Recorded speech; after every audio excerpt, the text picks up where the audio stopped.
ભરૂચના સાંસદ મનસુખભાઈ વસાવા અને આમોદ જંબુસર ધારાસભ્ય ડીકે સ્વામીની ભલામણથી કેન્દ્ર સરકાર દ્વારા આમોદ જંબુસર વચ્ચે આવેલ ધાદર બ્રિજની સમાંતર બાજુમાં 19.19 કરોડના ખર્ચે નવા બ્રિજનું નિર્માણ કરવામાં આવશે, જેની મંજૂરી કેન્દ્ર સરકાર દ્વારા આપવામાં આવતા ખુશીનો માહોલ સર્જાયો છે। ભરૂચના સાંસદ મનસુખભાઈ વસાવા તથા આમોદ જંબુસરના ધારાસભ્ય ડીકે સ્વામીની ભલામણના આધારે કેન્દ્ર સરકાર દ્વારા મહત્વપૂર્ણ નિર્ણય લેવામાં આવ્યો છે।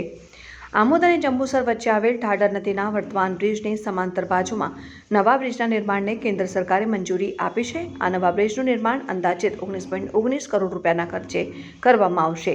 લાંબા સમયથી વિસ્તારના લોકો દ્વારા નવા બ્રિજની માંગ કરવામાં આવી રહી હતી, જે હવે પૂર્ણ થવાની દિશામાં આગળ વધી છે। બ્રિજ બનાવવાથી વાહન વ્યવહાર વધુ સરળ બનશે અને ટ્રાફિકની સમસ્યામાં ઘટાડો થશે અને કેન્દ્ર સરકાર દ્વારા મંજૂરી મળતા જ આમોદ જંબુસર સહિત સમગ્ર વિસ્તારના લોકોમાં ખુશીનો માહોલ જોવા મળી રહ્યો છે। સ્થાનિક લોકોનું માનવું છે કે આ બ્રિજ વિસ્તારના વિકાસમાં મહત્વની ભૂમિકા ભજવશે અને વેપાર અને રોજગારની તકોમાં પણ વધારો કરશે।